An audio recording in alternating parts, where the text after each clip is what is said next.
آية بيورنفلا. أعوذ بالله من الشيطان الرجيم. بسم الله الرحمن الرحيم. فلما رأى أيديهم لا تصل إليه نكرهم وأوجس منهم خيفة قالوا لا تخف إنا أرسلنا إلى قوم لوط. بسم الله الرحمن الرحيم، والصلاة والسلام على نبينا محمد وعلى آله وأصحابه وسلم تسليما كثيرا. سبحانك لا علم لنا إلا ما علمتنا إنك أنت العليم الحكيم. أستغفر الله الذي لا إله إلا هو الحي القيوم وأتوب إليه. اللهم انفعنا بما علمتنا وعلمنا ما ينفعنا وزدنا علما. biye araba suye hijriya bakele ani kemenani ani binani ani saba shaharu rajaba nye hijra sankalo wolon fulana bisuye otani durunaye meiladi nasarau ka jate ba fulani mugani fula sankalo fulana bisuye otani woronaye ambe dawda bugu masjid ar-razzaq ambo kono. a'udhu billahi minash shaitanir rajim. falamma ara aydiyahum la tasilu ilayhi nakirahum. ayaw be sama duna munun nana ibrahima ma kuno antemena ibrahima ye uye ɲɔgɔn fɔ anu ye ɲɔgɔn fɔ a kan ka dunan fana min d'u ma ka taa ta ka d'u ma ka gɛrɛ u la k'a yir'u la ko a tɛ dumuni kɛ wa. bi aya min kalannan ka falamma ara aydiyahum la tasilu ilayhi nakirahum. tuma min ibrahima y'a ye dunan ninnu u bolo ta kɛ ka se dumuni ma u y'a kɔnɔna fili. dunan ninnu kibariya filela u ka kibariya ma u y'a kɔnɔna fili. ni dunan nana jigi e kan e ye dumuni min d'a ma u ma sɔn k'a dun o bɛ kɔnɔna fili. ibrahima kɔnɔna filila dunan ninnu ka koyi a ma faamu. wa awjasa minhum qifata asira nunye me ayesira nya indo wa dusukun kono ayesira nya do ayerela ayere nin kono asira nunye. وذلك أن الملائكة لا همة لهم إلى الطعام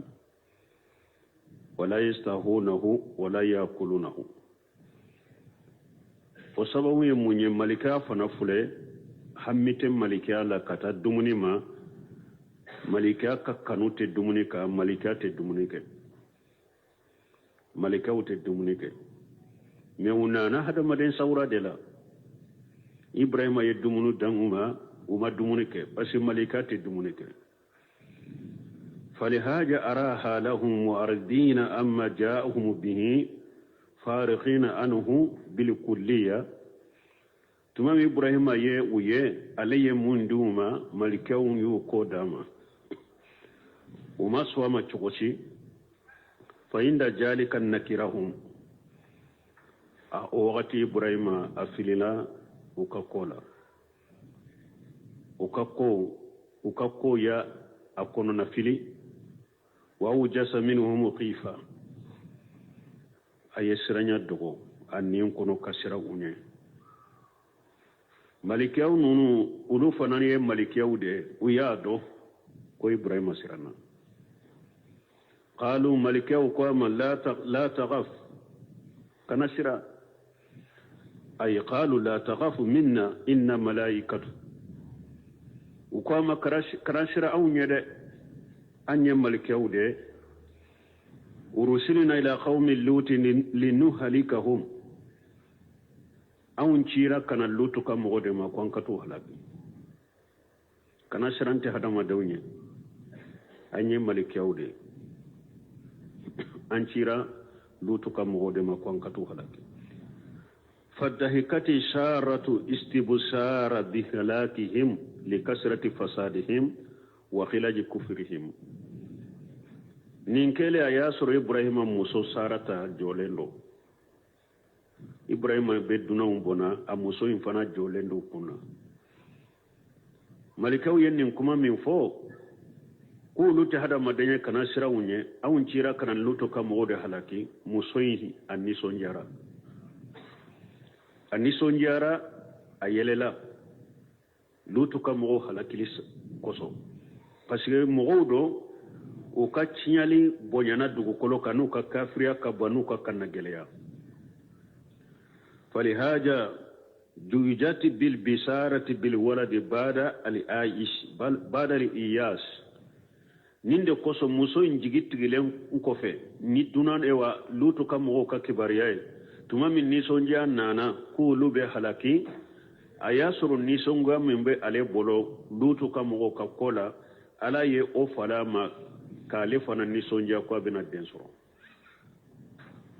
ninye ishaqa lude fule ni aya kono malikaw ko qalu la taghafu inna ursilna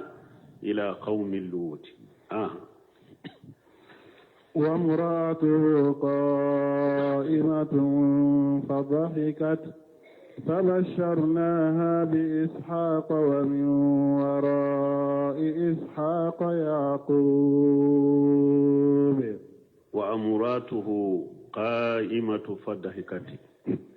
malikaw benin kuma fo ibrahima wakati mi yasur ibrahima kam muso sara ta ajolende kunna anni sonjara ni kuma nye lutu kam go ka halakile min fora ni sonjara nay ayelela mo be delata ya koni duna unjigina ikanni ibiya ke ka uka dinan fana unu ka dumunu dama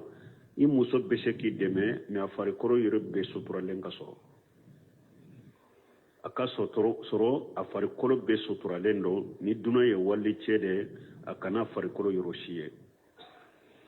do bata nindela ko ibrahima ka duna nonu tumami aleni duna ube nyugon fo abaku ku ka dumuni dama muso nyere jolembe tumami ya foye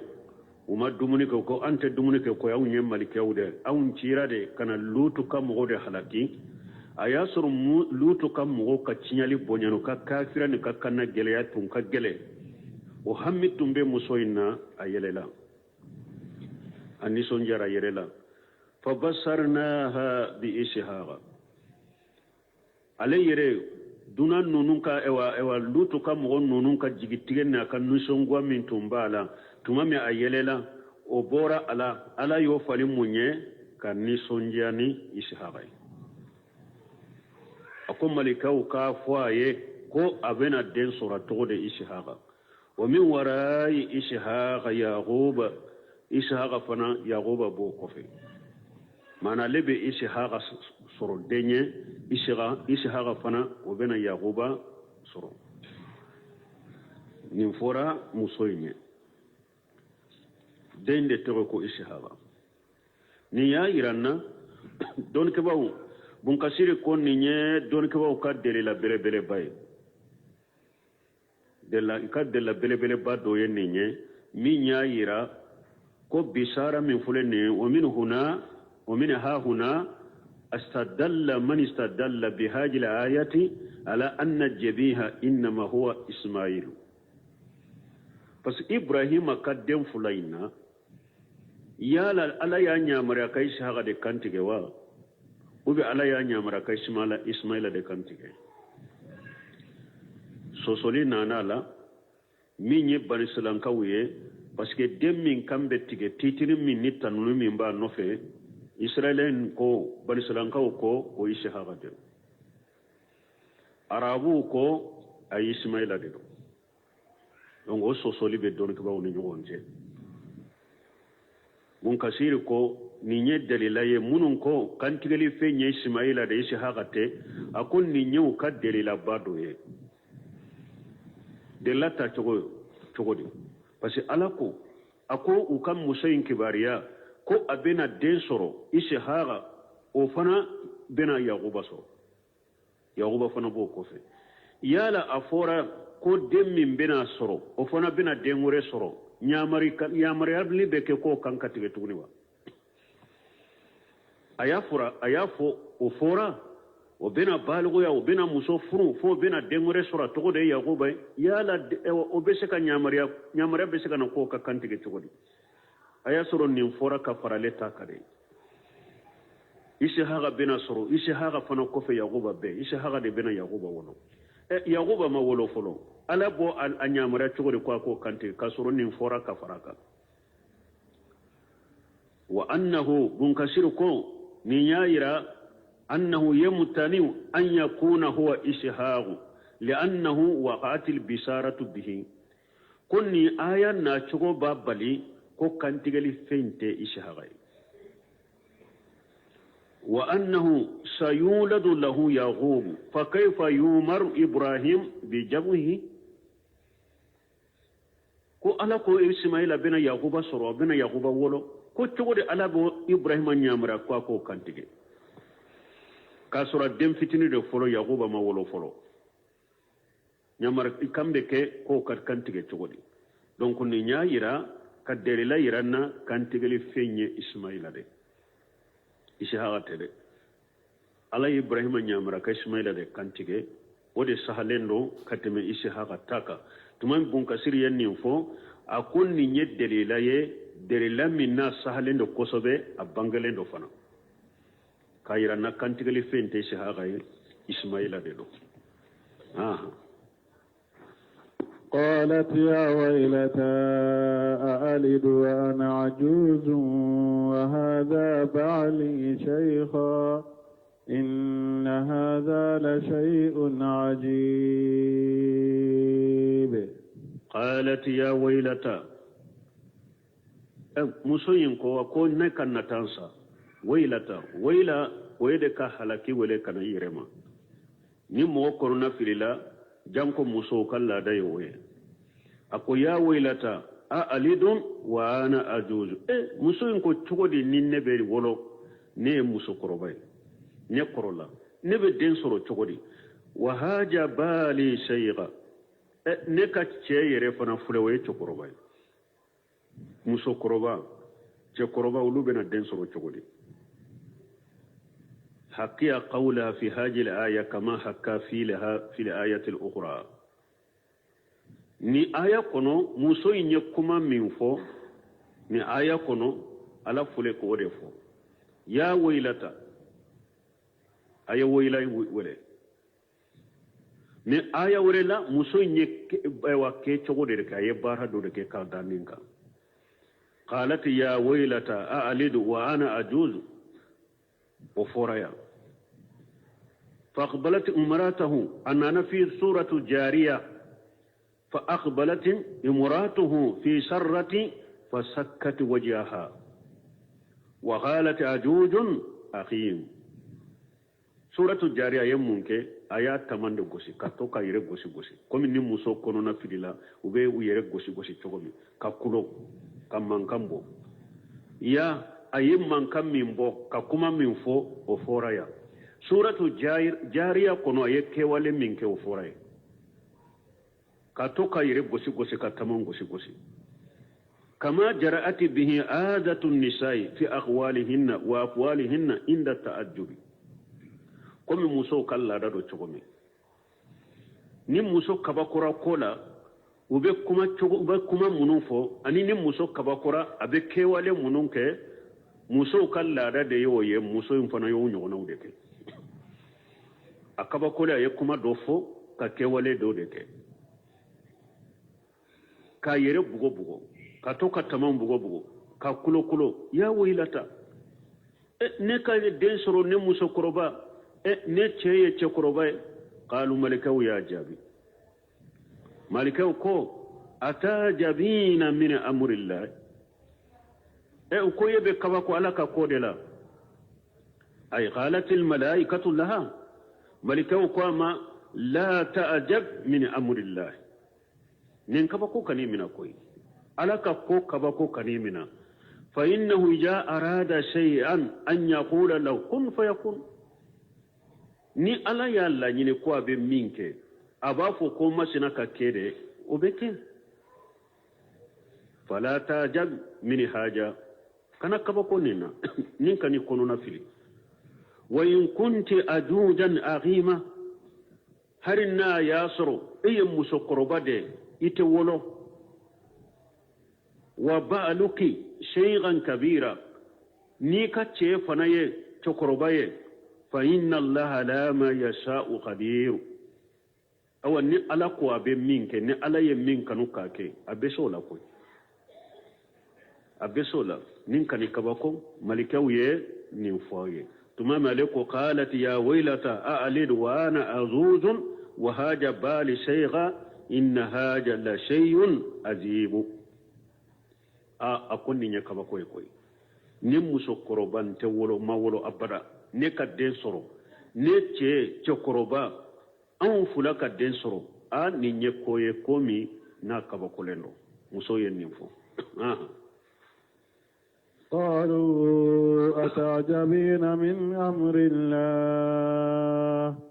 رحمة الله وبركاته عليكم أهل البيت إنه حميد مجيد قالوا ملكاو قواما أتعجبين من أمر الله وكوي بكبا قوالا كان يامر كاندلا كان كبا قولا ألا كو كان كبا قولا رحمة الله وبركاته ألا كان نيما ani alaka hera alaykum ahlal bayti ibrahima ka somogo dunkew bada depuis gale bada alaka nemani alaka hera ba awka de bada ninta folo yo alaka nema awka ni alaka hera awka ninta folo ibrahima somogo alaka nema awka alaka hera awka ninte o folo depuis bada depuis gale wakati be ala ka nema ba ukade ala ka hera ba aw ibrahima somo ko kade innahu hamidu alay masatanu nende diani lagara fembe batanu majidun alay masabade masatanu nende alay masabade malikanu yenni fo musoye ay huwa alhamidu fi jami'i afwalihi wa akhwalihi ala tanu ninde do ka kewale na ka kuma bela ala ka kewale na yake ala ka kuma na ya fo ala tanu nindo bela mahmudun mumajjadun fi sifatihi wa jatihi awa ala tanu nindo ala bonyalendo fana akam mankutu ayere jati ala bonyalendo nimbela ولهذا ثبت في صحيحين نند قصة ثبترا بخاري مسلم كنو أنهم قالوا قد علمنا سلام عليك فكيف الصلاة عليك يا رسول الله دون دولا سيبوكو تشيدما أمبي فو تشوغمي أنيو دوكابا مي أمبي سلي كتشوغلي فستمامي علي آيات جديد إن الله وملائكته يصلون على النبي يا أيها الذين آمنوا صلوا عليه وسلموا تسليما أقول لنا كم ملكو وبيتنونيك أكاتشيدنك أيوة مؤمنون أو فنكات أو تشيدن أكادوكا أكسلامو بلاكا ni aya jigne sebo ko mbe salamu bilika chogome ambodo mi ala fule ka nyamara ko ka sallika ambe sallika chogodi qala chiden ko qulu allahumma salli ala muhammad wa ala ali muhammad kama sallaita ala ibrahima وآل إبراهيم وبارك على محمد وعلى آل محمد كما باركت على آل إبراهيم إنك حميد مجيد أوكيدن كو كسلينك أتشغو ينندي ني حديث بوار المسلم يابو كيدن كسلي تشغو أفاسون كتشا مدون كبان كوني رواية من فلك كانته كونين دي كيدن كسلي تشغو نيوماي مانا أنينين كرا أنك سلي كتشغو دي نا أيركو قولو أيج سيبو لدغ منا كو كافو ودي كانينا بي سنو أي رواية شامان سهرة ابن القيم جوجي كتاب ديلو فناكا جلاو الإفهام في الصلاة والسلام على خير الأنام نين كتابو تشيدن كسالي تشغو سهرة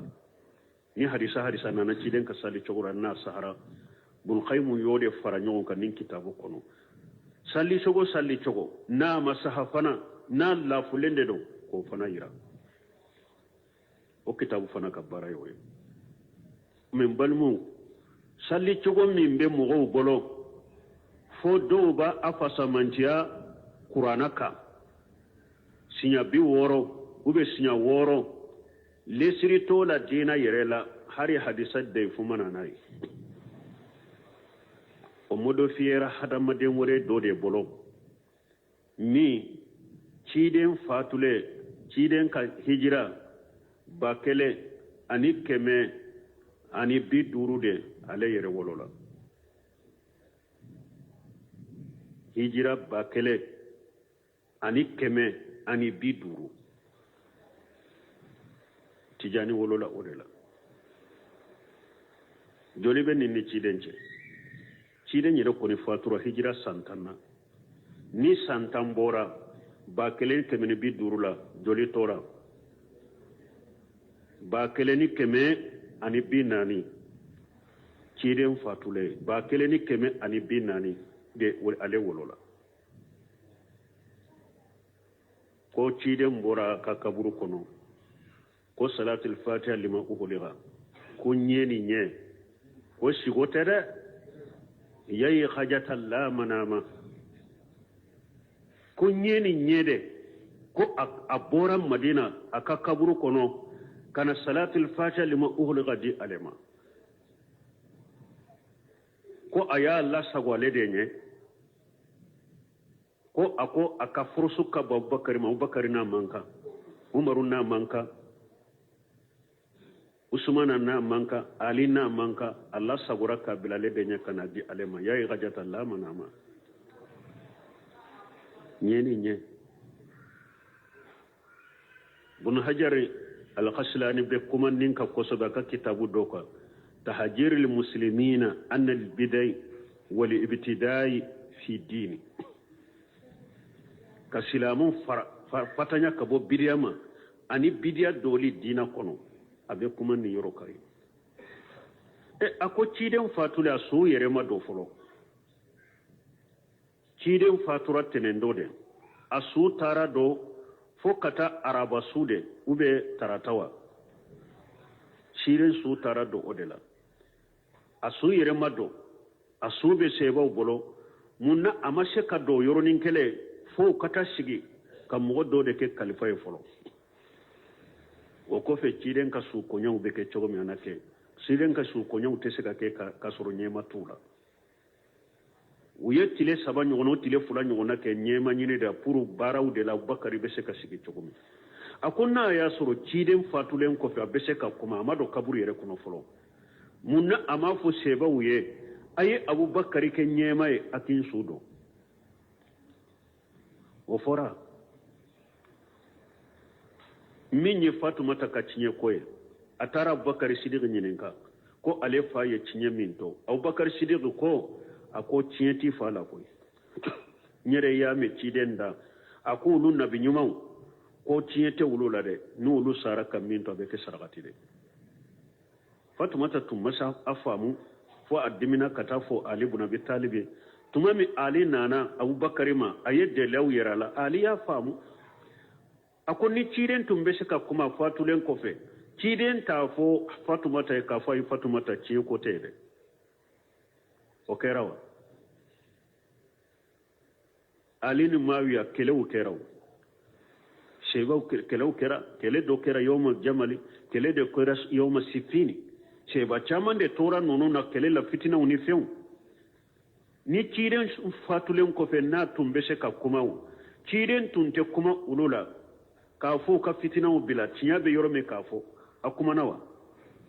a ciden makuma ulula ulube madina yerede uluna ka fatu yere franche majanya nyogona me a fatulen ko fe bakele ni binani de ko abena abora ka kaburu kono ewa sinogote kana ewa iridu de kana ewa salli chogodo di ema ka shebo totoe ni mugo be aka hakilila fata la nimbe se ka fo chogodi nunu be se ka fo chogodi donc mbalmu ciden ka salli chogo munum sahara ayi hadisa kitabu nyini aka ciden ka salli chogo kala ukono me salli chogo mude fele min fule ninye bidia de dina kono amado dina kono hari ciden tilala ciden fatulen kofe bakele ani binani de ewa ciden fatulen kofe bakele ni keme ani binani de ni nana do dina kono ciden ta kalama ere janko shebaw janko na sabati danko dele nana yola ko de wala o kama ka iridu ke no ye ube ka salli ke ciden ka no salli chogoye bidiya do baraji denkelentiye ibe junubu de surala salatul fatih liman uqulira baraji tala de bidiya do ciden de ko man ahdasa fi amrina haja ma laysa minhu fawarad wa fi riwayati man amila amala laysa alayhi amruna fahuwa raddu ciden ko ni mogo ye kokura do nin dina kono kokura min ta kono akoy ka bara be sagima na cogo do la ciden ko ni mogo ye bara ke bara min ne mi nyamare la ika bara be sagima awa jamana im bafo afrique bafo ko lube maliki min kama jahbi do maliki ko domme aya jigina ciden ka hijul laba ka to arafa al yawma akmaltu lakum dinakum واتممت عليكم نعمتي ورديت لكم الاسلام دينا امام مالك كو اكوني آية جينا تشيدن كدومي من لم يكون يوم اجي دينا فلن يكون اليوم دينا akunni aya jigi do fengo fentun te dina in kono akobi ni mogo yo o jokroma tindi togo togo ko sori togo togo ku bo do dina kono bo ke dina akwa tisika ke dina o tisika ke dina de awambe min fon nunun te dina kono ate dina kono ni aya be jigi do mi al yawma akmaltu lakum dinakum ate maliki ko min tunte o do akobi o tisika do dina kono koy o teke dina o tisika ke dina kono donc ci den ka salli togo ayu nyini kitabu sahalen kono a doyen ninye nunun de salli chogoye cidenye baraji fo ni salliraka aye baraji fo a ben nunun de nofe ni ye nunun de ke me ni tara nunun tanake delilate minna ini junubu de be bo ola baraji konite sabiye فلما ذهب عن إبراهيم الروع وجاءته البشرى يجادلنا في قوم لوط فلما جهبني إبراهيم أرأو تمامي شيراني جرو تارا كبو إبراهيم بولو أسيان قوات تنسيرانا ملكا ونينوما دومنيكي تمامو يا إرالا قوات كنسيرا كولو تهدى مدنيا kulu te dumuni ke koy ulu ye malikiyaw de ulu nana kalluta kam mo de halaki tumami jatige ni joromin tumbe ibrahim la o tara kabo abolo wajaatuhu albusra ni sonja nana ma fana ko bena den soro fana min to koy shahaba yujadiluna fi qawmi lut ibrahim akera de sa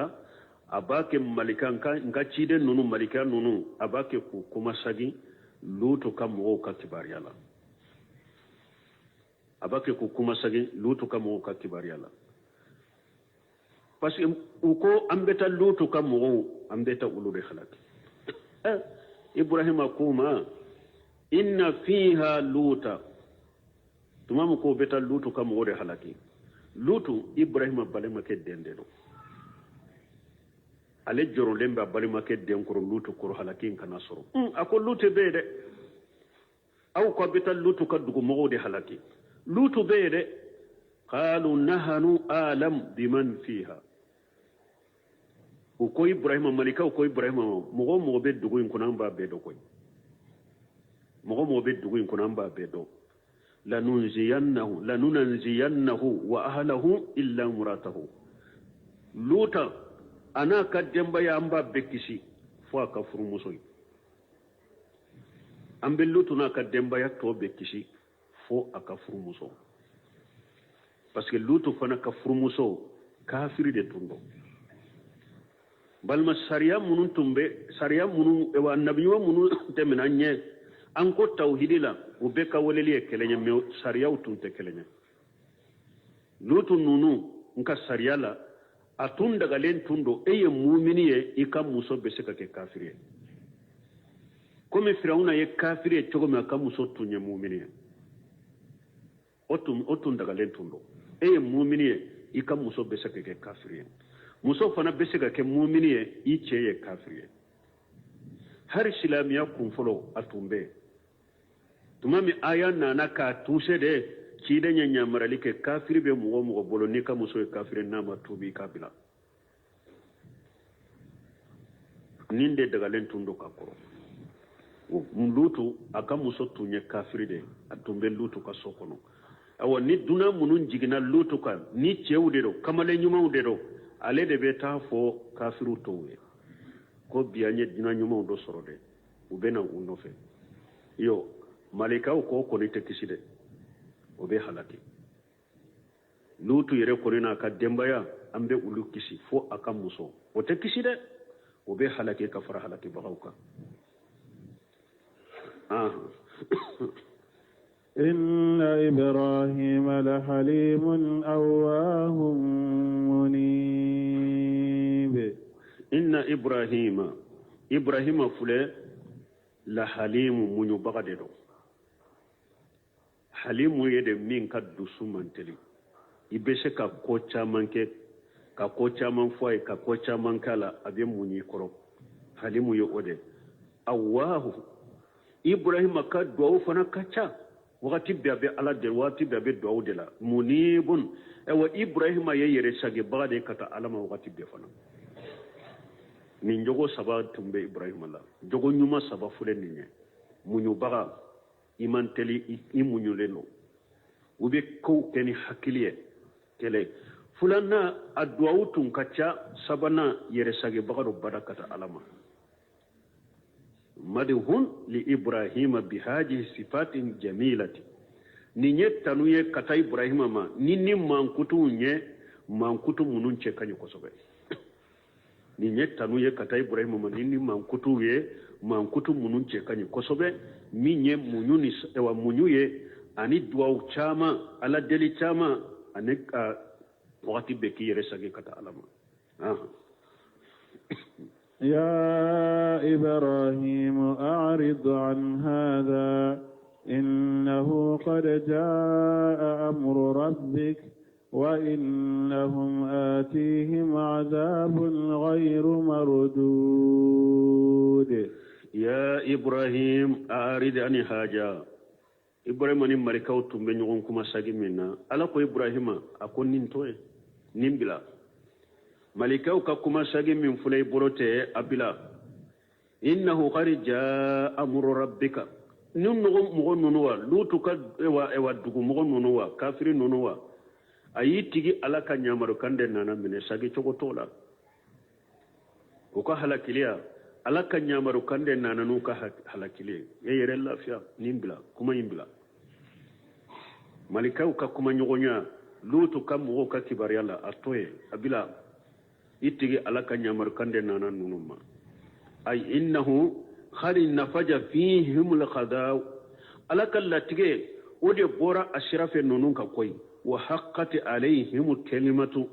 bil halak wa hulul al bas min ye ala ka kuma la ala ye kuma mun fu ka ni la jabaliye ani janga kata jiginin uka allazi la yuraddu anil qawmi al mujrimina janga kata min ni atese ka sagi ka bo tinyali kala bolo wode nana koy nunun ka halakili de nana ala ye halakili min ni la jaba min fu ibrahima wode nana kuma tanye kuma imbila ولما جاءت رسلنا لوطا سيء بهم وضاق بهم ذرعا وقال هذا يوم عصيب ولما جاءت رسلنا لوطا سيء بهم تمامي ne ala ka cidenw nana lutu fana ma malikiya nunu tawsirkelaw dɔ ko a y'a sɔrɔ lutu b'a ka foro dɔ de la k'u y'a sɔrɔ ye tawsirkelaw dɔ k'u ye lutu sɔrɔ a ka du kɔnɔ malikiya nunu nana lutu ma kamalen ɲuman ka sawura de la kamalen min a b'a ka fondankaya dafalen dɔn fondankaya dafalen a cɛ kaɲi fana farikolo kaɲi ɲɛdaw kaɲi a cɛ kaɲi malikiyaw nana o sawura de la k'a kɛ lajarabi ye lutu ye ani lutu ka mɔgɔw parce que lutu ka mɔgɔw kafiri ninnu olu ka baara tun ye mun ye ka jɛ cɛ nɔfɛ muso olu ma ko tɛ muso bolo dɛ olu bɛ cɛ de kafɔ ɲɔgɔn na u b'u damu bɔ cɛ de la bon malikiya ninnu ala y'a k'u ma k'u lajarabi malikaw kana kamalen ɲumanw dɔ ka sawura la kamalen minnu cɛ ka ɲi farikolo cogo ka ɲi u cɛ ka ɲi malikaw nana o sawura de la k'o kɛ ibtila k'o kɛ jarabili ye ibtila min Allah tuma min nana lutu ma lutu y'u ye yɔrɔ min lutu nisɔngɔra parce que a b'a ka mɔgɔw ka jogo dɔn nunu fana fule kamalen ɲumanw minnu ye kamalen cɛni minnu ye bi cogo si t'a la ne ka mɔgɔ nunu bɛna nunu kama dɛ n'u nana nunu kama ne fana tɛ se ka n ka dunanw labila u ye n b'a fɛ n b'u ɲɔni ka bɔ n ka dunanw kan dɛ olu fana b'a fɔ fɔrɔsɛ an kana sun u ma dɛ o bɛ nɔgɔya wa o tɛ nɔgɔya si abihim nuhu lutu a nisɔngoyara ni dunan nunu ye wa daga bihum jari'a a dusukun kɔrɔla nunu ye a dusukun kɔrɔla wa qala haja yawmun ashibu a ko bi ye don gɛlɛya dɛ a ko bi don bɛ gɛlɛya ne bolo koyi nin dunan ɲuman minnu filɛ nin kamalen cɛɲi minnu filɛ nin ye ne ka mɔgɔw tɛ ninnu to abada ne fana tɛ ninnu labila n ka mɔgɔw ye n b'u ɲɔni dɛ u kana sun u ma olu fana b'u jakwa k'u bɛna dɛ ayiwa bi tɛ nɔgɔya ne ka bi ye don gɛlɛn ne ka koyi bi ye don gɛlɛnba de ye ne bolo lutu ye nin fɔ وجاءه قومه يهرعون إليه ومن قبل كانوا يعملون السيئات قال يا قوم هؤلاء بناتي هن أطهر لكم فاتقوا الله ولا تخزون في ضيفي أليس منكم رجل رشيد وجاءه قومه يهرعون إليه أوا دونون نوننا لين لوتو كسوكونو lutu sirana minye akam mugo unana uteliyale uyuteliya kana duna nunuma bolila ku teliya kana o min qabulu nindo inye kanu ya maluna shay'at lutu kam mugo tunye mugo de be barajugu de ke o ye barajugu jumay ka jeche nufe uka bara yode barajugu bele ba wode tumbu bolo tumami nin duna nunu nana adonna ko be lutu ka so kono u bolito nana fubu senteliya kana aya soro barajugu kelawde la kakoro qala ya qaumi tumami lutu yuye akon kam mugon haulai banati hunna atharu lakum ako aka muso munu fule ni alay muso munu furule la daga wuye nunu nyen ka dem muso de aye ulu furu nduto kanta yere ka wolo dem muso makoy nabi nyuma ika jamana dembe yi dende a muso mana chema be la nyine yo ode akambe de alaye muso munu furule la daga wuye ako ulu de maka dem muso parce que nabi nyuma jamana tigi jamana dembe yi denye a chena muso la nyine yo ode aka furu muso munu fule ni ni ala yo o ka furule dagara awuye aye ulu furu aka ka damu bo ulu la ulu de seneyalen do awma ka teme chewutaka fattaqullah nkam mo waye sira la nyade ala ya nyamri minna kaka ya fatanya ka bina ka toy wala tughzuni fi dayfi an ka mo akani la molaya nka duna unyana akani la molaya nka duna unyana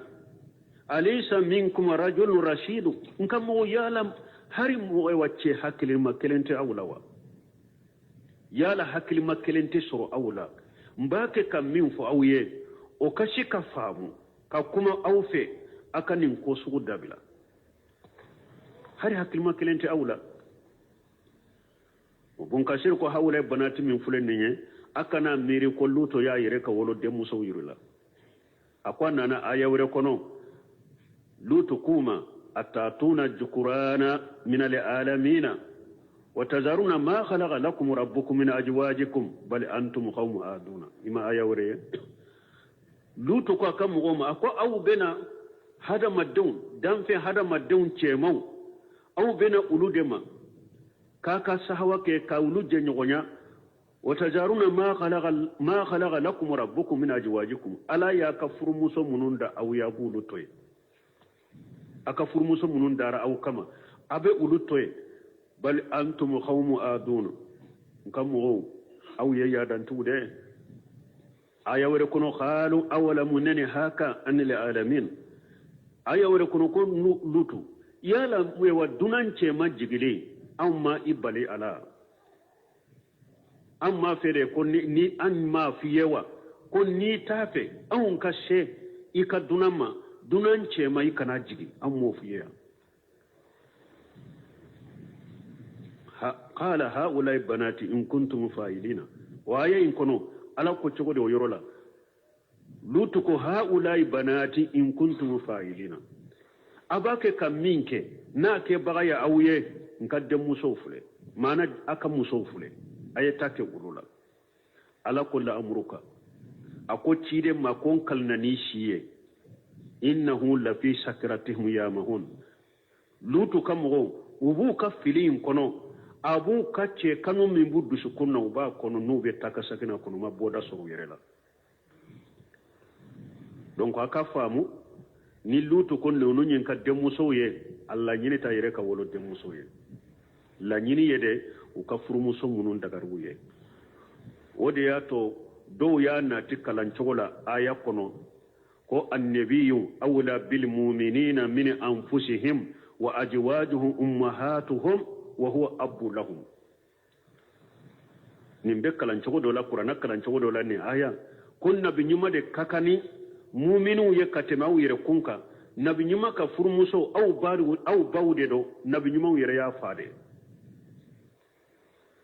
la nyini lutu kambe jamana dem muso munun daga ruye me ayre kadde muso te bo ayen ni nyira akam wala akwai sira la nye akani lamalo yang kaduna unyana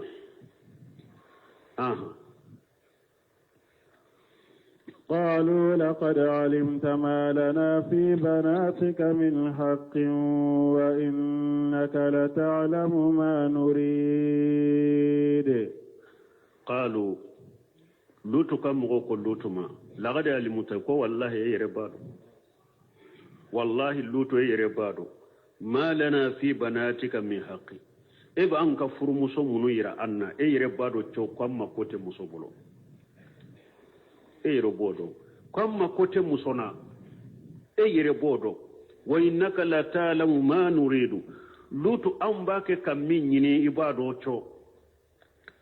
ambe min no fe an bake kam min nyini e bodo e bado kwamma kote muso lawo la hawla wala quwwata illa billah ngodi ato mbalimo dole ke bawo ko mini ni hakrina jigu munun fude jiya kono ko goro jigene yaw katan duma fo jamana doye ulu fana damana sariyata ko ce fula bese ka furu nyogo ma muso fula bese ka furu nyogo ma balawutu bo jiya kono de abu ka cinyali kono ni ce uyun wasado nyogo na kele den sorote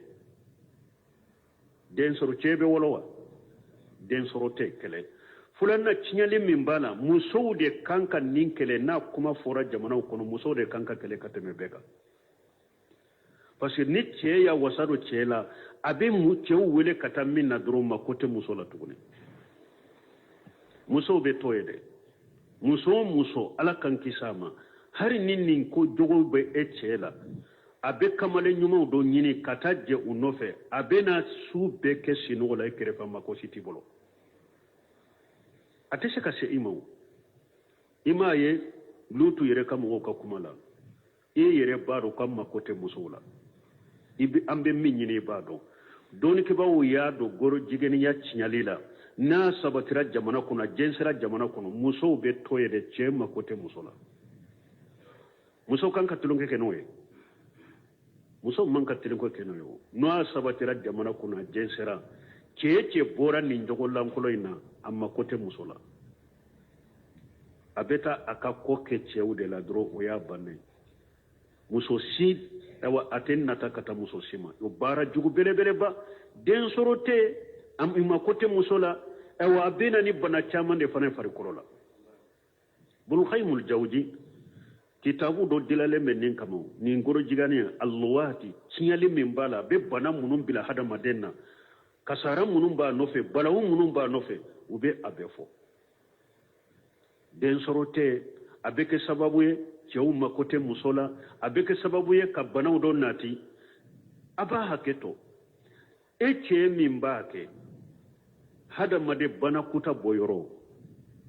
e kata ika ce ya do oyoro la bana do yere be e yere sore ba furake ka dese ante se kanda do abela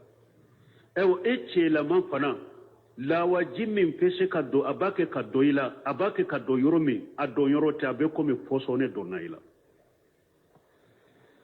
abe banaw do kriye ka banaw de la shima ibu frake ka dese fo katisa ala kan kese la kan tanga kollam kolo ko jugu bele baw aha قال لو أن لي بكم قوة أو آوي إلى ركن شديد قال لوتكو لو أن لي بكم قوة لوتكو نفهمتم بنلا بنين بس أولا أتسنك دونو مبيو نفهمتم بنلا بين ni ne bese awla mbedo ninka duna wuchere ateshuma kele aw awi ila rukuni shadidi ube na ya soro balima nyuma be ne bolo kabila min ni kabila min ka giri na ya soro otumbe ne bolo ni ne beta sembe ulula ala ta ko fe nube ne deme awla biate senne ka dunoma ni nin ko fula tumbe ne bolo ni fanga tumbe nyere labbi atesen ka dunoma na ya soro kabila nyuman de bene bolo bi kabila min ni fanga bula u bese ka ne deme atesen ne ka dunoma bi abe hurata ka hadisana na tuma min nin fora cide nyenye ala aya kala qala rahmatullahi ala luti cide ko ala ka nema be lutuka lagari kana yawi ila urukuni shadid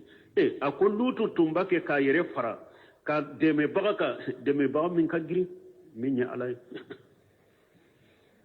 akola ka hinna lutu la lutu tumbake ka yere fara ka ta deme baga min ka giri ka teme hari kabila ka min ya alay aha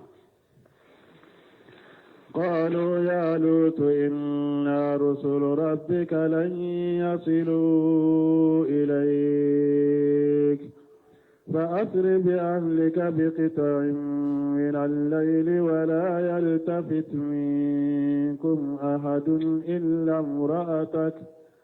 إنه مصيبها ما أصابهم إن موعدهم الصبح أليس الصبح بقريب قالوا ملكاو كلوتما إنا أرسل ربك لا يصلوا إليك كلوتو يرى لغفيا أو نيتيجي على كتشيدون ده ملكيا إيوا إيكا مغن نون تسكا شيء يرى مجانكم يرى لغفيا لا يصلوا إليك أو نترى وتسكا شيء هري يرى أو نيتيجي على كتشيدون ده يقول أني ملكيا ودي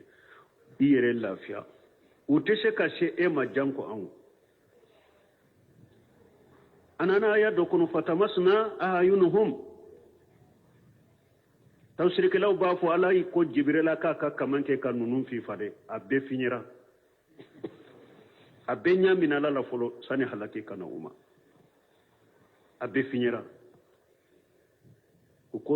uteseka se ema janko an innahu فأسري بأهلك بقطع من الليل أم بمين فو يدرو ni su wakati do tigera su wakati do eni ka demba ya kabo mana ni do tara kabo sula sula ba su sera degere doma eni ka demba ya kabo katabane akabo dugu yin kono wala yaltafitu minkum ahadun moshikana kollaje awlade awnya mariala ka kata yuro minna bora dura ko tila kata yuro la duro akana kollaje de akana hara kollaje mimbe jigi dugu in kana ye anya kana daka ay kata akata yuro la moshikana kollaje awla ambina minke nununa anya kana daka illa imrataka foyi ka muso o te bode i ka muso to bode o be to dugu in kono halaki ba soro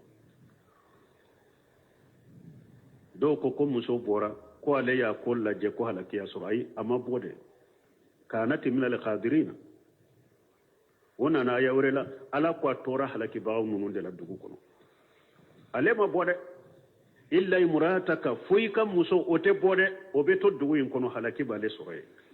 innahu musibuha ma asabahum ika muso minye dugu mogo yin soro abika muso yin soro o te kisi balma bara jugu kenemalama bara jugu gundolama abilade anyo de fo anko hari ni kenemala yala ni yirenye ka soro dibi kono ifara lembe bara jugu kela wala ni halaki nana kabo alafa bi soro lutu ka mogo min fole do ko aka jahil tu nye silamiya de aka kenemala ya yire ke silama de ani lutu be silamiya ko ke kenemala la ja akono a faralembe kafiru de ka gundola ka kono la faralembe kafiru de ka halakin na ale ayata pasika faralembe ulu de ka inna mawidahum subuhu ni fole dro lutu e kube halaki lutu ko ayu halaki sisa parce que uye bara tu be bara jugu mina lutu yere porturu ka harakilima akwa bu halaki sisa de wa ayu halaki sisa de ay malikaw ko ka halakile wakati min dira wa sogoma de ko ka halakile wakati e sogoma de lutu ko fo sogoma tin nunu halaki sisa malikaw ko ma alaysa subhu bi gharibi uko yala sogoma o mansurwa dugu su kora dugu jero ka suru yala sogoma da masuru sogoma o ka suru o manja